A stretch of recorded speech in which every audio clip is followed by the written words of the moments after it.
你有没有想过一个问题，同样是65岁到75岁这10年，为什么有人越活越宽，有人却越活越窄？答案往往不在银行账户里，也不在子女的成就里，更不在那些昂贵的补品里，答案藏在一个很简单的分配规律里，这个规律叫3-7定律。今天我想用1整集的时间把它讲透，不是教你花大钱，不是让你吃偏方，也不是逼你拿出什么意志力，我只想给你一套明天就能用的活法。我行医几十年，见过太多老人到了70好几才回头叹气，他们说早知道当初就该换个活法。这种话我听得太多，门诊里最让我难过的不是那些带病的身体，而是那些身体明明还行，日子却过得拧巴的人。65岁到75岁这10年真的是黄金10年，这10年怎么过，直接决定你后面是越走越开阔，还是越走越狭窄。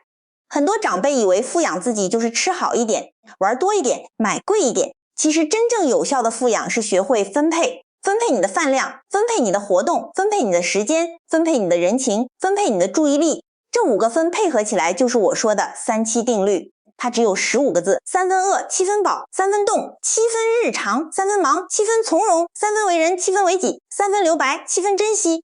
你别急着记，我会一条一条拆开，每条都给你具体动作，不空谈，不玄乎。我们先从第一件事说起，3分饿7分饱。很多人一退休就有一个误会，觉得辛苦了大半辈子，现在该对自己好一点了。怎么个好法呢？很多人表现在吃上面，今天炖一只鸡，明天买一盒高级补品，后天跟朋友约一顿大餐，吃完还要拍照发群里，觉得这才叫富养。但从现代医学的角度看，65岁以后身体在变，代谢在变慢，消化能力在下降，吸收效率也不如从前。这个时候吃进去太多东西，身体不一定用得掉，多余的营养会变成负担，对血管不好，对血糖不好，对内脏也不好。国际上有一个研究领域叫热量限制，很多动物实验显示，适当减少总热量摄入对代谢有好处，对炎症状态也有好处。一些长期的流行病学观察也发现类似趋势。但我要强调一句话，热量限制不是让你挨饿，绝对不是在教你把自己饿瘦。7分饱的真正意思是停止过量，而不是营养不够。我见过太多长辈一听说节食就什么都不敢吃，肉不敢碰，蛋不敢吃，饭也减掉一半，结果体重确实掉了，但肌肉也掉了，免疫力跟着往下走，人变得没力气，走路发飘，脸色也不好看。这里有一个关键，很多人忽略，就是蛋白质。65岁以后，肌肉流失会明显加速，医学上叫肌少症，肌肉是你维持行动能力的本钱，也是你防止跌倒的铠甲。如果你为了控制体重，把蛋白质也砍掉，那体重下降的同时，肌肉也在快速丢失，反而增加跌倒风险，也增加失能风险。所以7分饱减的是多余的热量，不是减掉优质的蛋白质。每一餐还是要保证有足够的豆制品，鱼蛋瘦肉，这样才能守住你的肌肉量。7分饱有一个很简单的判断方法，当你觉得胃里已经有东西了，但没有撑的感觉，再吃也还能吃几口，可是不吃也完全不饿，这个状态差不多就是7分饱。还有一个实用技巧，就是改变进食顺序，先喝1小碗清汤，再吃蔬菜，然后吃肉和蛋，最后才吃米饭或面食。你会发现还没吃到原来的分量，胃就已经有满足感了。这个顺序不痛苦，也不用计算卡路里，它只是让饱腹感提前出现。那3分饿是什么意思呢？它不是让你饿到心慌，而是让身体有一点轻微的饥饿感。2餐之间不要一直吃零食，给肠胃留一段完全空闲的时间，这对血糖稳定有帮助，对体重控制也有帮助。很多长辈有吃下午点心的习惯，其实不是因为饿，只是嘴巴有点咸，手指想动一动。你可以试着先喝一杯温开水，或者站起来在屋里走2分钟，过几分钟你会发现那种想吃的念头就淡了。如果还是饿，可以吃1小把坚果或者半根黄瓜，而不是饼干蛋糕。有人可能会问，我到底该吃到几分饱才停筷子？这其实需要练习，你先从明天开始注意一次。吃饭时比平时早放下筷子2分钟，感受一下胃里的状态。如果你觉得轻松，那就对了。如果你觉得还能吃很多，那说明你平时可能吃得太撑。我们不需要顿顿精确，只需要慢慢把习惯调过来。这一条说到底就是在保护你的代谢，也在保护你的膝盖，因为体重每多1公斤，膝盖承受的压力都会增加。好，第一件事讲完了，接下来讲第二件事。3分动7分日常这一条，我要先破除一个迷思。很多人一提到运动，脑子里就冒出运动服、运动鞋、公园跑道、健身房器材，觉得自己如果没做到这些，就等于没运动。其实从身体活动的角度看，决定一个老人日常功能的，往往不是那1周2次的刻意锻炼，而是你每天零零碎碎的活动量。你买菜走多远？你爬不爬楼梯？你做家务时有没有弯腰？有没有蹲下？有没有抬手？整理阳台时有没有来回走动？这些动作加起来的能量消耗，常常比一次剧烈运动还可观。世界卫生组织给65岁以上成年人的建议是，每周累计150分钟中等强度身体活动。很多人一听到150分钟就觉得压力大，其实你可以拆开算，每天大约20到25分钟，再把这20多分钟打散到一天里，去市场走一趟。饭后慢慢散步10分钟，在家擦擦桌子，扫扫地，晾晾衣服，很快就补齐了。我自己在诊室里观察到，那些精神最好、腿脚最灵活的长辈，往往不是每天规定自己必须运动多久的人，而是那些每天闲不下来，总给自己找点事做的人。全球有一些被称为蓝色区域的地方，比如日本冲绳，那边的老人很少专门去健身房，他们大多在种菜，在走路，在做家务，身体一直在动，却不需要咬牙坚持。这种活动量才是真正能长期维持的。我遇过一位70多岁的患者，他从来不觉得自己在运动，但他每天自己上市场，自己扫地，自己晒衣服，偶尔还帮邻居提点东西。他的体能状态比很多每周上健身房，但其余时间都坐着不动的同龄人好很多。这不是什么奇迹，这就是日常活动量的力量。那3分动的动又是什么呢？它是一天里专门留出来的一小段时间，要比日常活动再快一点，再喘一点，比如快走，比如爬楼梯，比如做几组深蹲。这段时间不需要长5分钟到10分钟就够，它的作用是维持你的心肺功能，也维持你的肌肉力量。这对防止跌倒和防止失能非常关键。我还要提醒一个动作，就是平衡训练，年纪大了以后，平衡感会慢慢退化，而跌倒往往是老人失能的起点。你可以在每天刷牙洗脸的时候做一个小动作，单脚站立，手扶住墙壁，先从10秒开始，慢慢增加到20秒、30秒左右，脚轮流做。这个小动作花不了多少时间，但对预防跌倒很有帮助。你千万不要小看这些零碎时间，它们累积起来就是你身体最好的本钱。经常有患者问我，自己哪种运动最好？我会说，你能持续做的那种最好。有些人喜欢走路，有些人喜欢游泳，有些人喜欢打太极拳，有些人喜欢种花拔草，这些都可以。重点不是选一个最有效的，而是选一个你愿意一直做下去的。因为运动这件事，最怕3天打鱼2天晒网，更怕突然猛练一次，反而让身体受伤。你要把活动当成生活的一部分，而不是当成一个任务。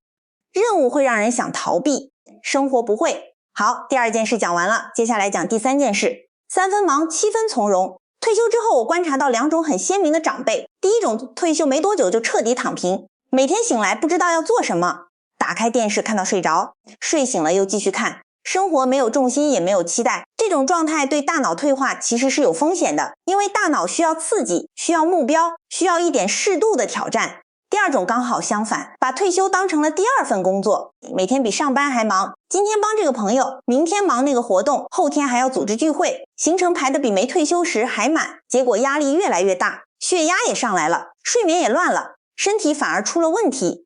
哈佛大学有一个非常著名的成人发展研究，追踪了许多人的一生，前后长达80多年。他反复告诉我们一件事，真正让人幸福和健康的不是忙碌的行程表，而是参与感、掌控感以及高质量的人际连接。也就是说，重点不在于你做了多少事，而在于你做的事是不是你自己选的，是不是让你觉得有意思，是不是让你心里踏实。所以我建议在黄金10年里，你可以给自己留一个小目标，学一样东西，种一批花，写写日记，学几道新菜，或者固定参加一个你真正喜欢的聚会。但是这个目标不要大到让你焦虑，它应该像一座小小的灯塔，让你知道方向，就不会逼着你往前冲。3分忙是让生活有盼头，7分从容是让身体有时间喘气。这2者之间的平衡，就是富养自己很重要的智慧，而且持续学习本身就是一件很有价值的事。现代医学研究显示，大脑具有可塑性，哪怕到了高龄，只要持续接触新事物，接触新刺激，大脑的神经连接还是会继续生长，这对延缓认知退化有帮助，对维持记忆力和注意力也有正面作用。学习不是年轻人的专利，它是黄金10年里最值得为自己做的一笔投资。我常对一些长辈说，你不用学得很深，也不用跟别人比较学一样东西，重点在于投入时的专注感。当你专心做一件事，时间会过得特别快。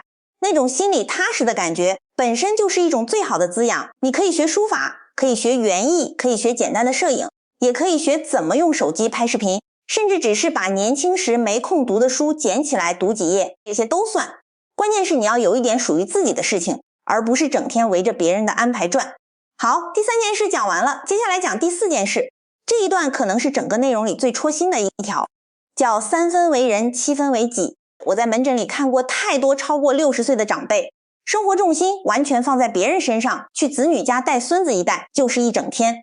子女下班回来还要张罗晚饭，亲戚之间有什么事，总觉得自己不出面不好意思，朋友邀约明明不想去，也硬着头皮赴约，只为了顾全那个面子。结果自己的血压高了，腰酸了，睡眠乱了，却觉得这些都是小事，忍一忍就过去了。我想请你认真想一想，如果连你自己都不把自己的健康放在第一位，那谁会替你放在第一位呢？